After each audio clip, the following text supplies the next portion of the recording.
10টা গরু আছে। হ্যাঁ। 10টা গরু তো সব বেচেছে। একটা গরু আছে। একটা গরু 3 সের দুধ দিবে। একজন সিজোফ্রেনিয়া রোগী, বয়স মাত্র 40 বছর, দীর্ঘদিন ধরে এই রোগে ভুগছে। রোগীর প্রধান সমস্যা হলো অতিরিক্ত সন্দেহ ও ভয়। তার পরিবারের সদস্যদের প্রতিও সে অকারণে অবিশ্বাস করে। আশেপাশের মানুষদের নিয়েও তার মনে অস্থিরতা ও ভীতির ভাব কাজ করে।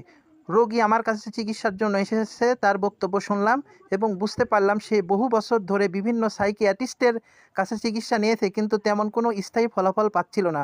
শুধু ওষুধ সেবন করলে এই রোগ সম্পূর্ণভাবে পরিবর্তন হয় না। সিজোফ্রেনিয়া একটি স্থায়ী মানসিক রোগ।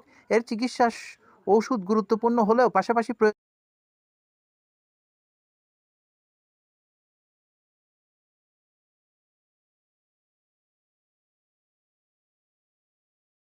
10টা গরু আছে। হ্যাঁ। 10টা গরু তো সব বেচেছে। একটা গরু আছে। একটা গরু 3 সের দুধ দিবে। একজন সিজোফ্রেনিয়া রোগী, বয়স মাত্র 40 বছর, দীর্ঘদিন ধরে এই রোগে ভুগছে। রোগীর প্রধান সমস্যা হলো অতিরিক্ত সন্দেহ ও ভয়। তার পরিবারের সদস্যদের প্রতিও সে অকারণে অবিশ্বাস করে। আশেপাশের মানুষদের নিয়েও তার মনে অস্থিরতা ও ভীতির ভাব কাজ করে। রোগী আমার কাছে চিকিৎসার জন্য এসেছে, তার বক্তব্য শুনলাম এবং বুঝতে পারলাম সে বহু বছর ধরে বিভিন্ন সাইকিয়াট্রিস্টের কাছে চিকিৎসা নিয়েছে, কিন্তু তেমন কোনো স্থায়ী ফলাফল পাচ্ছিল না।